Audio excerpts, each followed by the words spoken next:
Hello, my name is Anita Desai, and I am the Executive Director of St. Leonard Society of Canada. On September 12, 2023, it was my pleasure to host SLSC's first ever Lunch and Learn webinar with our very special guest speaker, Mary Campbell. For that event, Mary and I and the staff at SLSC were gathered on the unceded, unsurrendered territory of the Anishinaabe Algonquin Nation, which is also our nation's capital, in Ottawa. I am grateful to live and work in this place alongside so many fantastic people and to be supported by so many others who live across this land to comprise our national network.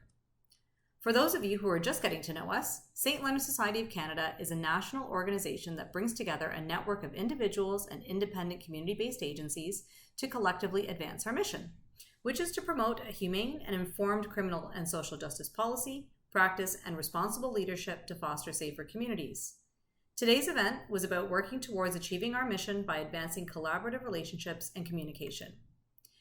Mary Campbell is the former Director General of the Corrections and Criminal Justice Directorate at Public Safety Canada. She is also an SLSC Braithwaite Award recipient, created to honor individuals who have devoted their lives to the cause and vision of St. Leonard Society of Canada. It acknowledges their outstanding achievements, mentorship, and dedication that have both inspired and challenged the Society. Mary is and continues to be a most worthy recipient. I will take just another minute to share with you how this event came to be. The catalyst for the event was what I think was a slightly facetious note from Mary to an email group that I have the honor of being a part of. The message was sent during the height of this summer's political and media firestorm regarding the transfer of a very high-profile Canadian prisoner from a maximum security prison to a medium one. Mary had given yet another interview to a member of the Canadian press to take the opportunity to explain the term least restrictive option consistent with public safety. Having been one of the architects of the Corrections and Conditional Release Act, I think Mary might have been slightly frustrated at that point with the rhetoric surrounding this principle, and was generously offering, maybe hoping, for others to help shift the narrative with some coaching on this topic. Of course, I jumped at the chance, knowing that many others would too, as we saw by the turnout to our Lunch and Learn webinar. And so, I'm pleased to present this video recording of that webinar featuring Mary Campbell. I think the timing is really great because right now we know that there's a private members bill out, Bill C 342, which I believe gives us the opportunity to help our good friend Mary out with the goal of shifting the narrative about how and why we incarcerate people in Canada. So Mary, I'm not sure if this is quite what you were hoping for when you hit send on that email a few months back, but here we are. And I will hand it over to you now to see us through to the end of the hour. Excellent. Well, thank you very much, Anita, for that lovely introduction, and hello to all of you. St. Leonard's definitely has a special place in my life, and I really appreciate the work that all of you do. And those of you who are in other organizations or just on your own as a voice. The catalyst for this was the transfer from max to medium. And I happened to be just starting a driving trip across northern United States at that time. And I ended up doing interviews in parking lots, hotel rooms, 4 different time zones. It was a little challenging. I went back and got the quote from Pierre Poilievre that really set me off. And so I just like to refresh your memory. He said, "This decision is an outrage, but it is not the fault of Correctional Services Canada," Poilievre said. "They're just implementing the law that Trudeau passed, which requires the least restrictive conditions for all prisoners." Well, my immediate reaction was, leave Justin Trudeau out of this. He had nothing to do with it. It was actually an amendment made by Brian Mulroney and the Progressive Conservatives in 1992, when Mr. Poilievre was perhaps still in public school. So that was kind of as much as I could explain at that time. But obviously the explanation is a lot broader and a lot deeper behind this odd phrase, least restrictive option consistent with public safety. Now you have to bear with me for a little bit of history here because history is important. I was once at a briefing years ago with our colleague Richard Zubricki, and he started his history back in the Middle Ages to some amusement in the room. So I won't go back quite as far as the Middle Ages. But I will talk about, we had the Criminal Code from 1868, from 1892, the Penitentiary Act from 1868, and the Parole Act from 1959, and none of those codes had any statement of purpose and principles about their business lines. The closest I could find was in the penitentiary regulations, and they talked about the purpose and objectives of the service being custody, control, correctional training, and rehabilitation. But that was it. There was no articulated discussion, and there still isn't in the criminal code in terms of the criminal law. And of course, the Penn Act and the Parole Act went to their demise without ever having statements of purpose and principle.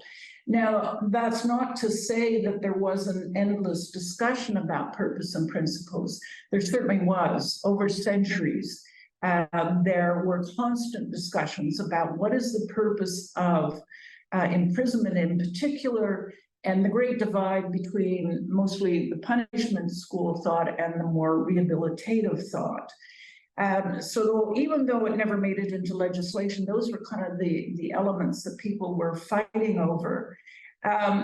If you go back to the Canadian studies that have been done, and there have been so many, and many of you are quite familiar with them, the Sentencing Commission in 1987 noted that this policy of restraint in corrections was actually a recommendation for virtually every group that studied the system, starting with the Brown Commission in 1848 up until the Nielsen Task Force in 1986.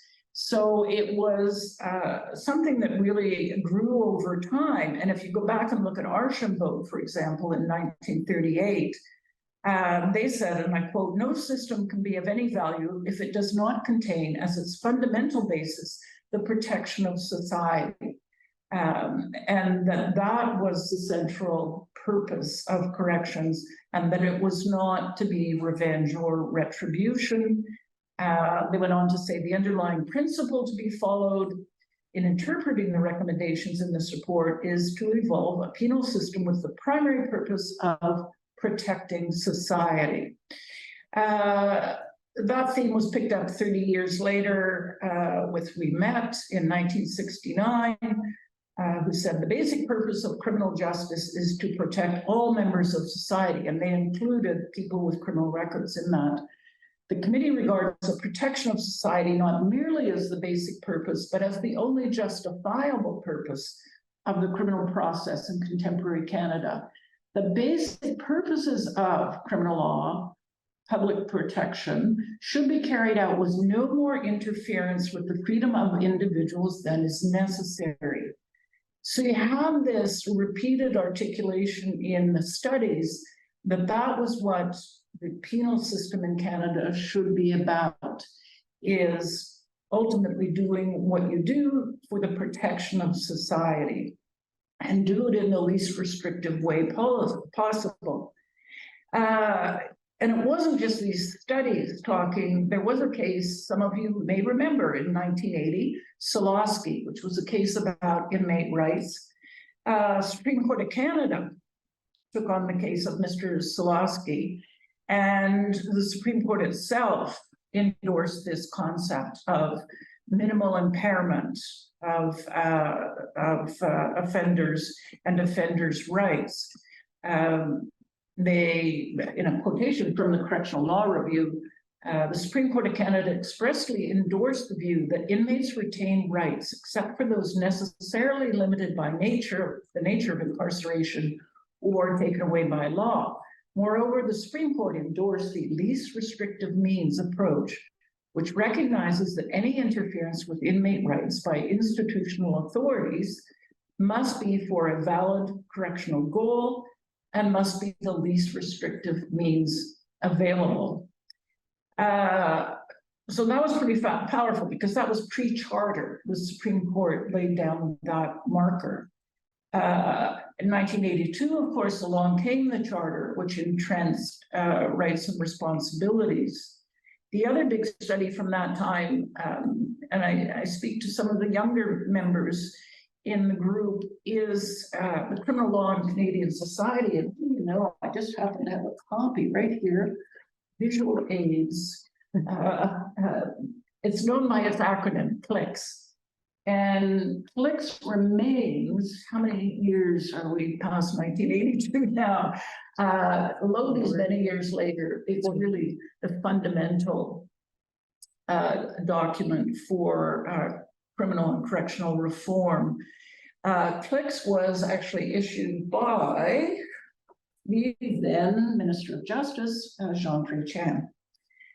And what you find in Flicks is constant reiteration of least restrictive options. They talk about the notion of necessity. State intervention should be the minimum necessary and adequate to achieve justice and the protection of society at all stages of the criminal process. And they made a point of saying, including those who are imprisoned. So you have these like really significant documents leading up until 1982. And one of the results was the formation of the Correctional Law Review that really was formed to say, all right, we've got this Penitentiary Act that dates from the 1800s. It's pitiful. There's so little in it. Most of the substance was in the regulations, and even more was in just policy. It was really a dreadful situation. If you look at the old Pen Act, there's hardly anything in it. And the Parole Act by that point, dated from 59 and also was in need of updating. So the Correctional Law Review was charged with, let's do this fundamental review. We've got the charter hot off the press. We've got clicks. And so they undertook this review led by Saul Jen. And I'm talking about a review that didn't last, a month or 6 months. This was over a period of years. And endless consultation, working papers. This was serious work. When people look back, and if I can get a little political for a moment, people look back and criticize the Mulroney government for many reasons. You have to understand this was all done under that progressive conservative government. It's quite astonishing, really. So the Correctional Law Review, as I say, released a number of working papers, and they really formalized, they had draft principles in 1986, this concept of least restrictive course of action, consistent with public protection and institutional safety. So there was really no debate about it. It's public safety is the overall goal, and in order to reach it, you use the least restrictive measures. And really, in a sense, why wouldn't you use the least restrictive measures? Why would you use the most restrictive measures in order to get public safety? So that was kind of the thinking. And again, they reiterated that concept in their inmate rights paper. All of that then led to, as you know, the creation of the Corrections and Conditional Release Act in 1992. And among the principles was 4D, that the service use the least restrictive measures consistent with the protection of the public, staff members, and offenders. And there was the parallel provision in Part 2 in relation to the Parole Board. And this is a very important point we will come back to. The Parole Board doesn't escape unscathed from this. 101C said, parole boards make the least restrictive determinations that are consistent with the protection of society. And we will return to this because obviously this was the theory, it was now the law, but the ability of CSC and Parole Board to adhere to this over the years has been quite pitiful. So we're going to come back to that point. So don't think that I'm saying and least restrictive measures were implemented across the board. Not so. So we chugged along. Things were fine. The act itself was quite solid, was not subject to much challenge in the courts. But then, of course, in 2006, change of government, Mr. Harper became the Prime Minister, and they had a very definite agenda in criminal and correctional law. I just have to take a deep breath when I talk about that period. It was challenging as a public servant. It came a point, I know one summer when I would come home at 5 or 5:30, and I would literally get into bed and just stay there for an hour just to decompress. It was a very, very challenging time. One of the things that the Harper government then did was they wanted this wording of least restrictive option to be removed. The problem in part was, and it wasn't just the political problem, people would only remember the first part of the phrase, least restrictive option. And they would forget that there was another part of that phrase, consistent with public safety. It wasn't just like, wow, least restrictive option for everybody. It was consistent with public safety. There was a meeting I was at where the then commissioners said, we need to change this because staff forget that there's a second half to the sentence, so we need to change the law. And I kind of thought, well, maybe there's something we could do short of changing the law, like maybe educate the staff that there's a second half to that phrase. But I was overruled. So our mission then in 2012 was come up with some wording that doesn't use the words least restrictive. And literally we got out the dictionaries, the thesaurus, and tried to come up with a rewording of the principle that didn't use those words but still conveyed the same meaning. And that was the one that was legislated. So was the service uses measures that are consistent with the protection of society, staff members, and offenders, and that are limited to only what is necessary and proportionate to attain the purposes of the Act. So we really said exactly the same thing, but with different words. And in fact, some people said, God, that wording is not bad, this is maybe even better than what you had. And we sold it as well, didn't change the meaning, we were just modernizing the words. Find that era then passed, and 2019, when the Liberals were back in power, they returned the wording to the original wording of 1992. And as I say, don't forget that I'm speaking of part 1 CSC, but the same principle was written into part 2, and the same changes took place as between the two governments. It wasn't just Canada, of course, with this wacky idea that the system and the measure should be least restrictive. The Mandela rules, the UN standard international standard minimum rules, we like to remember they're the minimum that should be attained. Rule 36, discipline and order shall be maintained with no more restriction than is necessary to ensure safe custody, secure operation, and a well-ordered community life. And we're subject to the Mandela rules. I started looking around a bit to see, other countries. South Africa, if those of you who know Dirk van Zyl-Schmidt, well-known and amazing criminologist and lawyer, I think, from South Africa.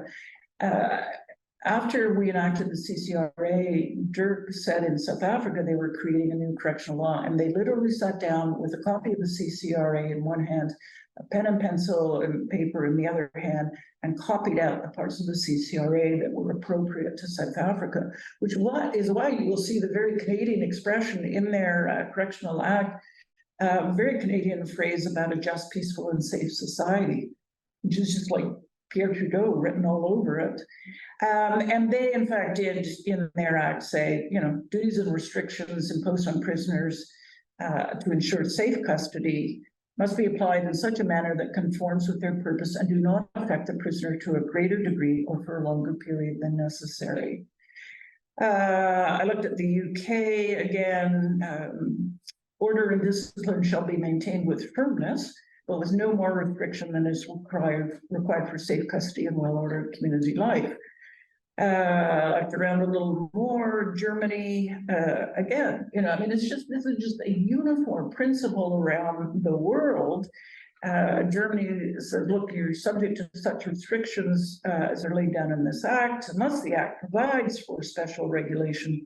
Only such restrictions may be imposed on the prisoner as are indispensable to maintain security or avert a serious disturbance of order in the prison. Just to really hammer this point home about how fundamental this principle is, of course, it's not restricted just to corrections. This notion of parsimony is often referred to throughout the criminal process. So in Canada, the bail provisions in the criminal code refer to least onerous as a factor in decision making. And of course, sentencing 718.2, the principles there refer to, no deprivation of liberty if something less restrictive is appropriate, and, really just across the system, this is the underlying principle to support a system oriented to public safety.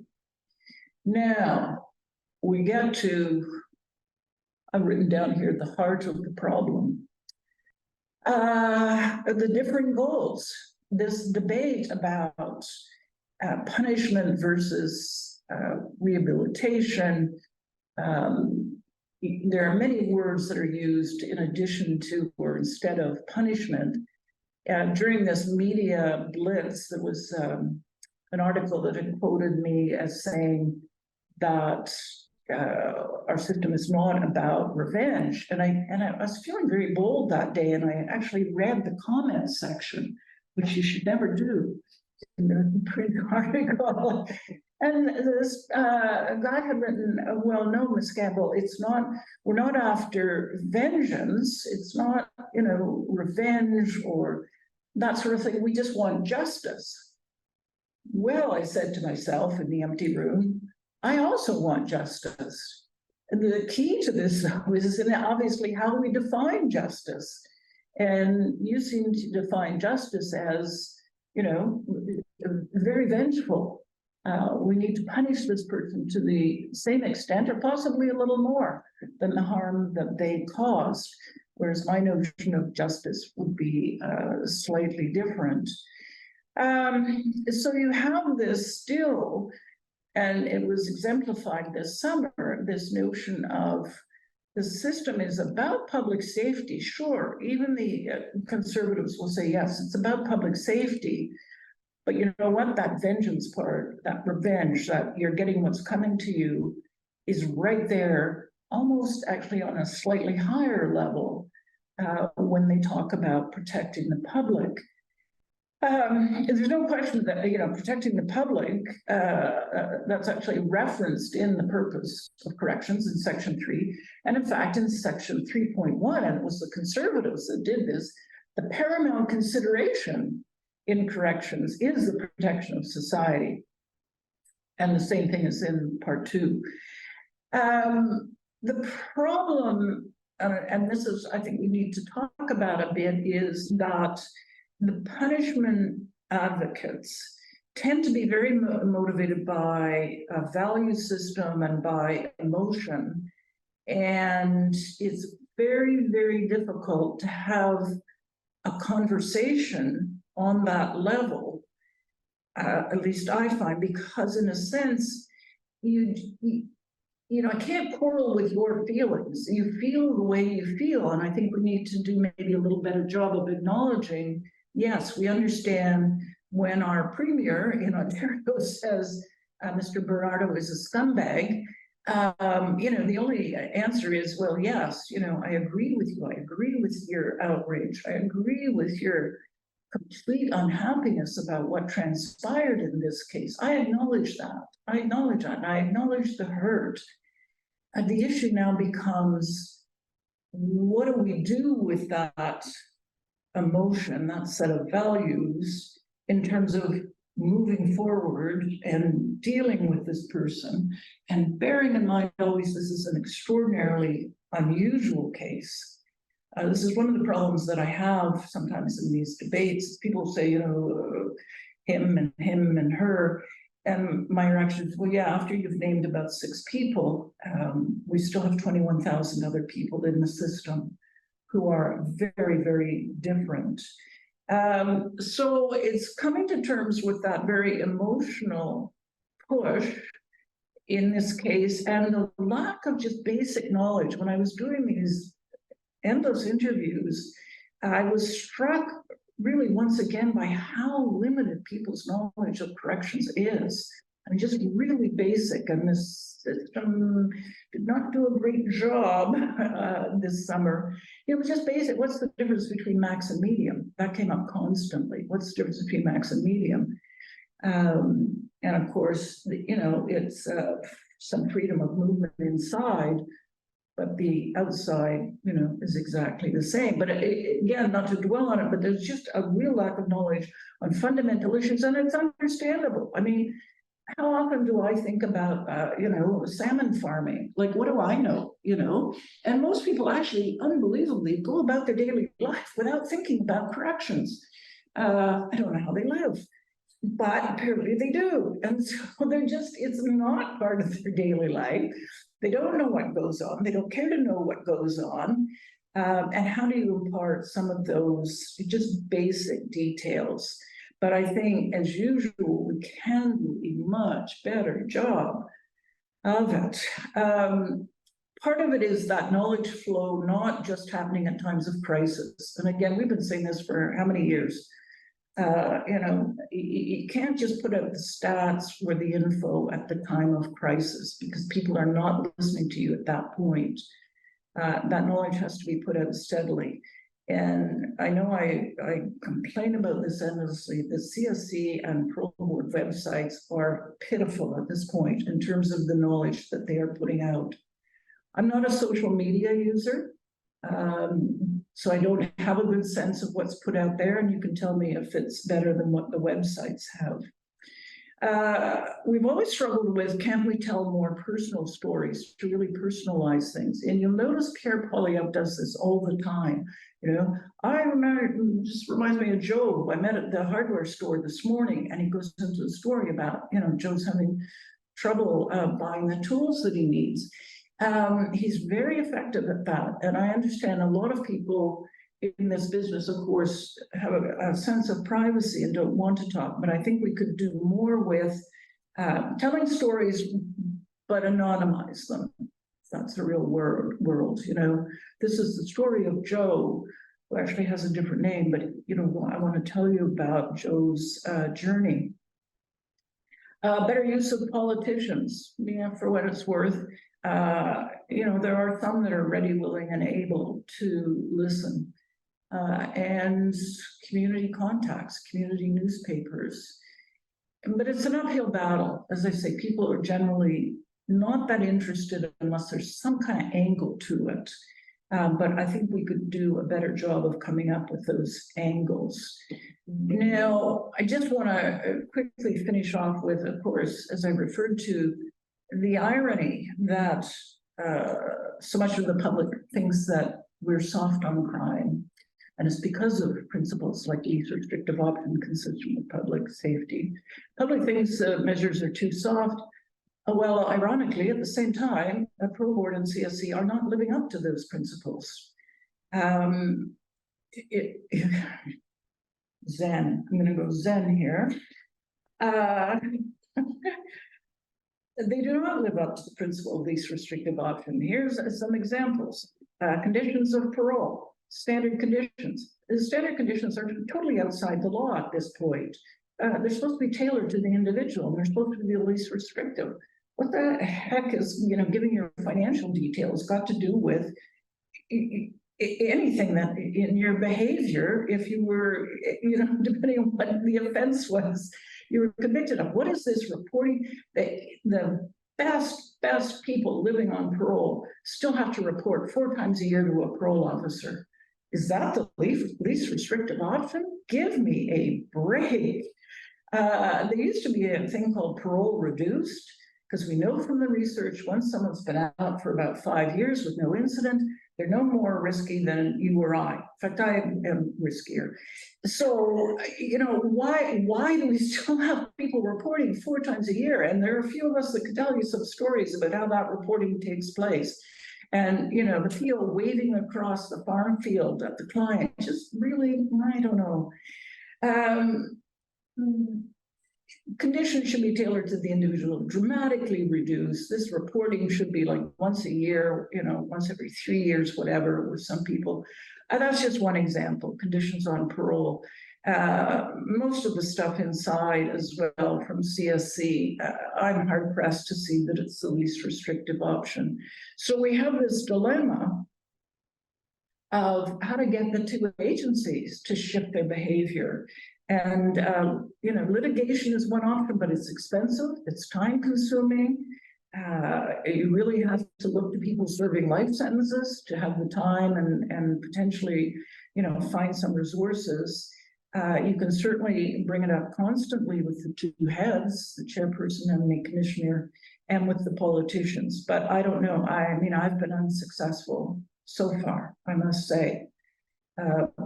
Pro Board could change many of these things today, and yet they haven't.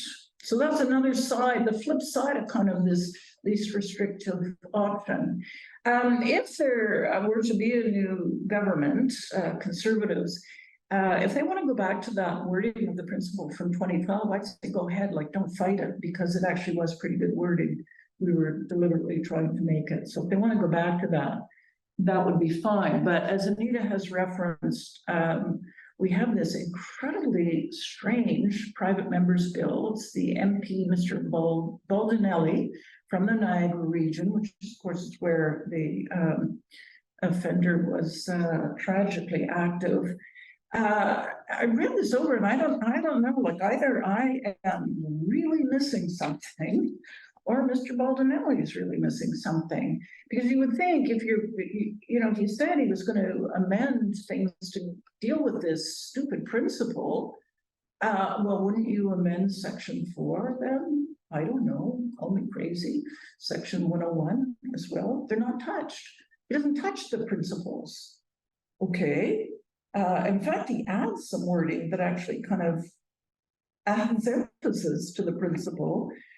And only then, you know, he goes to section 29, section 30 of the CCRA to say, but by the way, if you're convicted as a dangerous offender or of more than one first-degree murder, so dangerous offender, more than one first-degree murder, you shall be classified as max. You are max forever, okay? So that's where the rubber hits the road. It's just legislated, you're max. End of story, and you can never be anything other than max. But I mean, that completely flies in the face of the principle. So, Mr. Baldinelli, what? You know, how are you reconciling these? This is not on the order of precedence, so it may not go anywhere. But I think if there's a slow news day, I certainly might have a chat with one of the reporters that was on the case to say, what? As I said yesterday, I'm a little reluctant to kind of poke the beehive because the news has died off. And then one of you very nicely said, well, it doesn't sound like you, afraid to poke the beehive. But I'm a little reluctant to put the story back in the headlines. Anyway, all of this says, so where do we go from here? These questions, so many of them are not new. What can community corrections do? What can St. Leonard's do? And you know, you're in the service delivery business, and you've got to have, you know, the time and energy and resources to devote to that, as opposed to I don't know if we can use the A word anymore, advocacy or information dissemination. To tell more of the stories of what's really going on, to try to get some of the information out in the public eye. But it is an uphill battle. Try to work a bit more with politicians. Try to, I don't know what the answer is to get CSC or PBC going. I really, at this point, I don't know. And I'd like to hear your thoughts on that. And having said that, I'd like to hear your thoughts. Great.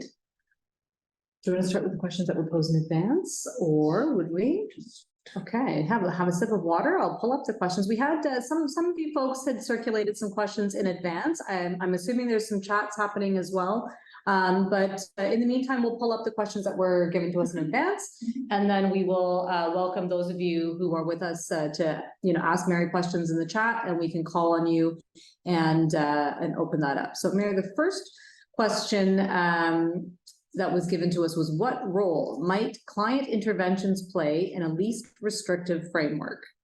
Yeah, as soon as it's coming from the perspective of the St. Leonard's or other of the voluntary sector organizations, the client interventions obviously should be ones based on research, based on the knowledge.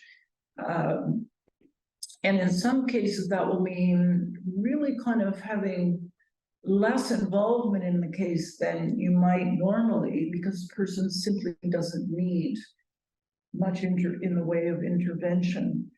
I know one of the issues that has caused concern has been this, the idea of, well, not the idea, the practice that all people released on day parole automatically go to halfway houses. And I've been a critic of this for years now, and tried to emphasize not everyone coming out needs to go to a halfway story here in Ottawa. The day that was over for me was when Chuck Gite, who was one of the white collar offenders back under warrant, this goes back a ways, and he was at a halfway house near where I live, and there was his white Mercedes parked out in front of the halfway house. Well, that's the high point of wealth and privilege to me, as a white Mercedes. And I'm like, what is he doing in a halfway house, taking up a bed? He's got 5 houses of his own and a white Mercedes he could sleep in. And so I've really pushed for, let's get people going to their own homes or other options in the community based on what their needs are. And that's a little concerning, I know, to halfway house operators. Well, will that put us out of business? Will it leave us with only a clientele that's very, very difficult? And that, I know, is a wee bit of an issue. But I just think as community workers, so many people do not need to be in a halfway house. And let's remember that people serving life are sent to that halfway house for 3 years on day parole. That's a hell of a long time. Bob Latimer had to go to court to get 5 and 2s. And digressing here, he's someone who could hire any lawyer and also had the means to do it and to challenge it, and not everyone can. You shouldn't have to go to courts for something like that. Well, just before you moved on to that question, there was one response from Tracy about, just in terms of responding to your comments there, intervene where needed and with the full involvement of the client for here and now versus criminogenic and past factors alone. Yep, no, good point. Absolutely. Yeah. Here's our second question here. I'll just read it out for those of you on the line. Second question that we received was, how can we best legitimize community corrections for the current public? I think you've made your point about the storytelling. I mean, cost can be an argument you can use with the public sometimes. Why do you want to spend more money than you need to? Why do you want to waste your money on things that are not helpful to the person or to public safety? You have to be a wee bit careful with that argument sometimes, because we've heard from focus groups like, you tell me the cost, send me the bill, I'll pay it, keep them in custody. The argument I used a bit in the summer was analogy with hospitals, that when people go to the hospital, they don't all get sent to the ICU and kept there for months. You do a triage, and if the pain in your leg is because the bone is broken, you head down to the orthopedic floor, not to the most expensive floor. And sort of people can kind of grasp that, like, okay, yeah, no, you don't go, everybody doesn't go to the ICU. So I'm trying to sort of, make that comparison can be helpful. Third question from the group in advance was, it's a big one. I don't know if maybe we need to have a separate session on this particular topic in question, but it was, why does such a huge gap always exist between stated policy and actual practice at CSC, no matter what? Great question. Great question. And it is the ongoing dilemma, and it's got several facets to it. Half the inmate population we know are serving less than 5 years. That's not a big period of time for them to contemplate litigation or to persist. There's obviously a disincentive to piss off your parole officer, if we put it that way. There are obstacles to getting CSC and PBC to listen and to take action, and also to have people willing to speak out. And there were other people speaking out this summer. I certainly wasn't the only one. But you know, it's a short list, and I understand it. There are people in jobs, there are people that are being funded, like I get it, you know.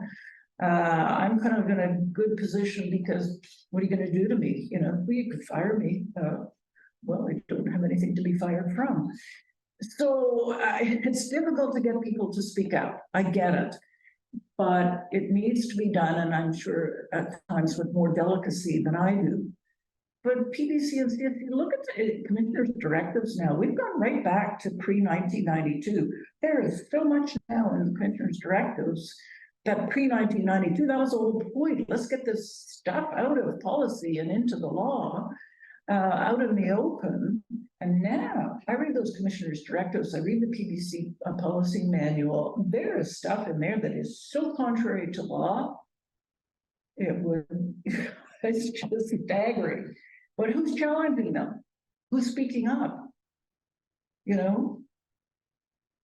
I think that's a very good segue actually for our fourth question, which was how to involve community more in criminal justice issues that affect them.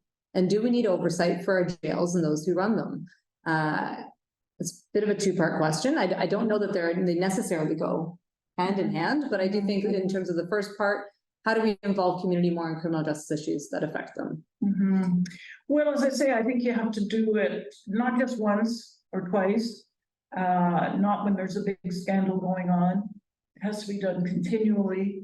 I'm not a churchgoer, but I have great respect for faith communities, many of whom do terrific work in community corrections, and I think they are a terrific resource because faith communities seem quite willing to put on events or talks or what have you that engage not just their own faith population, but other people in the community. And so I really, I'm a big supporter of using them to get people involved.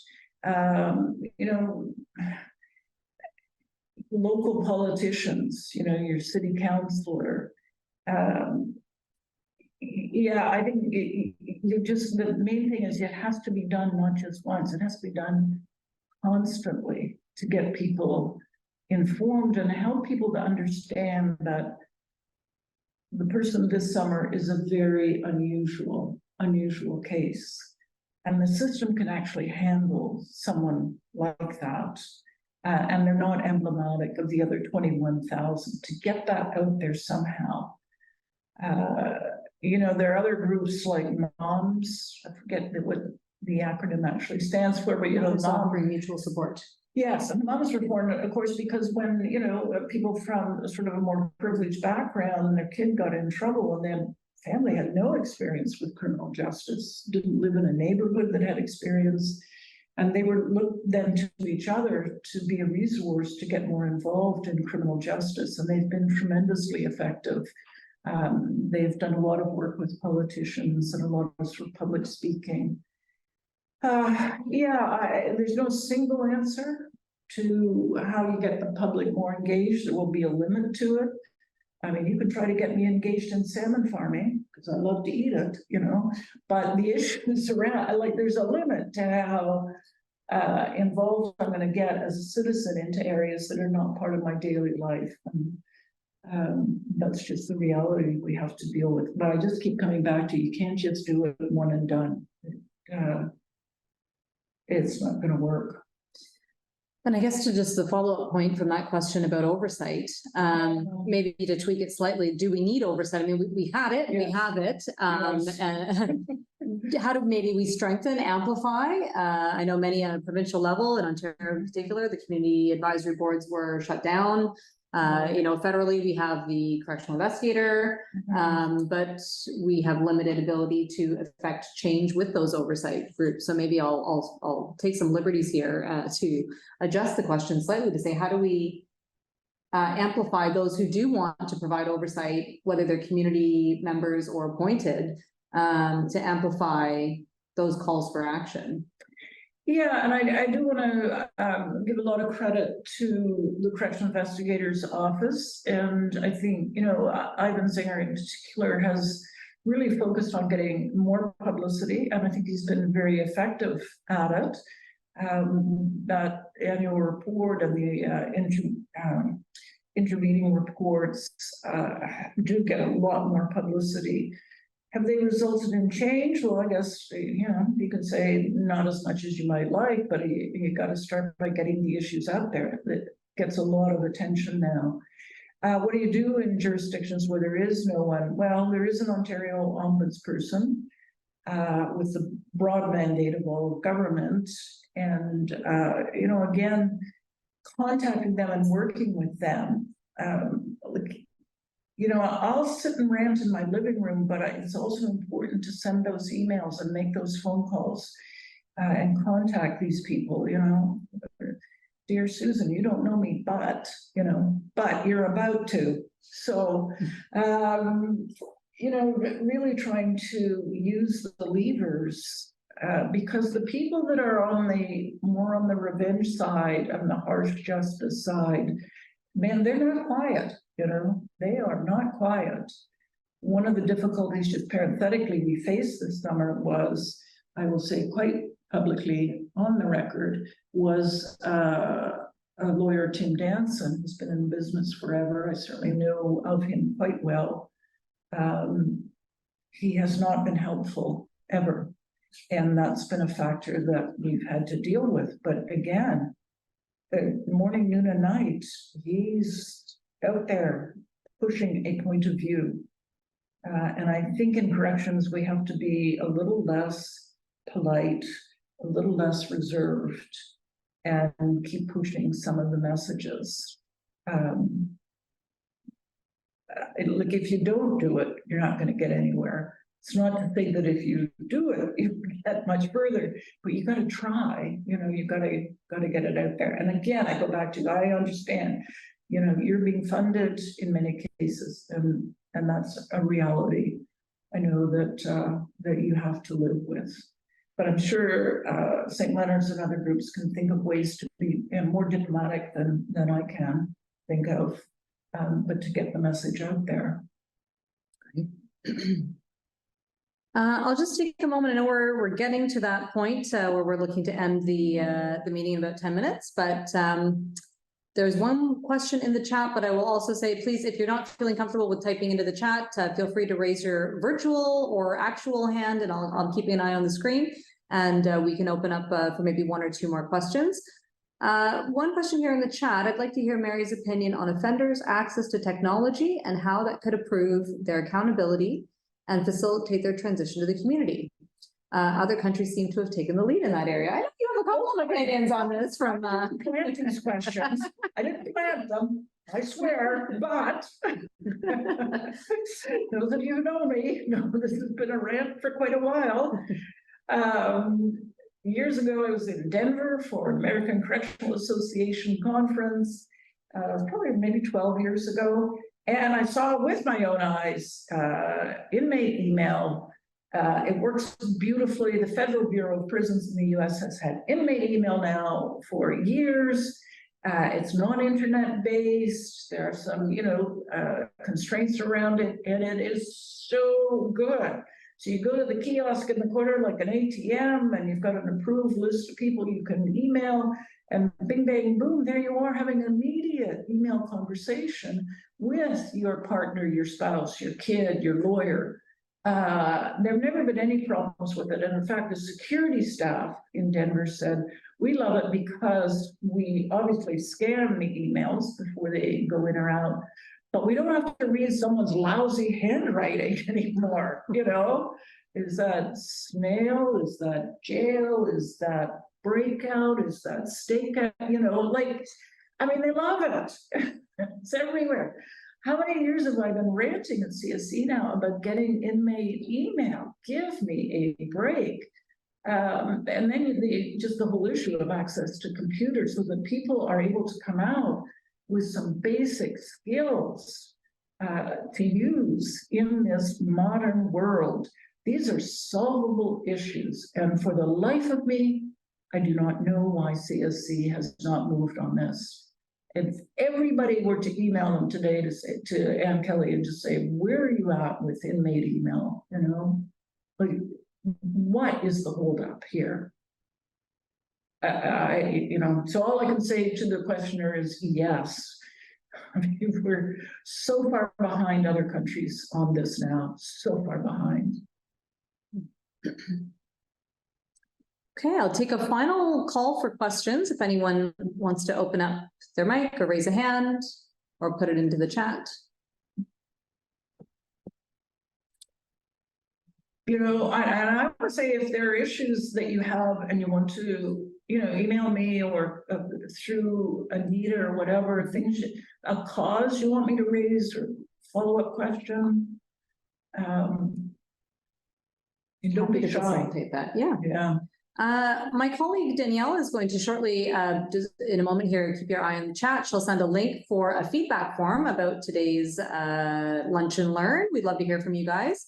I would just like to take a moment. I will shift over here and move in a little closer to Mary, just to say thank you so much for being part of this event with us. And I know this was really helpful. I always want to like channel Mary's fiery personality into others, because I think for me, the real challenge is about, again, I agree with you on the storytelling, but that so many of the members of St. Leonard's and other organizations who I see on the screen today are doing really good work in their communities with people who are the right stories to be telling, and they just don't get the airtime. And I think part of what we're trying to do is find new and better ways to communicate those stories more broadly. But really it does start in the community. When we're talking about community safety and public safety and community reintegration, those things go hand in hand. And there's many people who I feel are, you know, the unsung heroes doing the good work that contribute to the goals that I think cross all party lines. And so again, in addition to Mary's comments, if you feel like reaching out to Mary or you feel like reaching out to St. Leonard's Canada about ways that we can do that storytelling together, it's definitely part of our mission and mandate to improve communications and tell those stories and advocate. I will say advocate. It's not a bad word for me yet. But yeah, look to advocate in ways that contribute to meaningful change. And I think that's what all of us are in this for. I think we're seeing firsthand many really troubling stories coming out of how we incarcerate people and how they are returned to the community.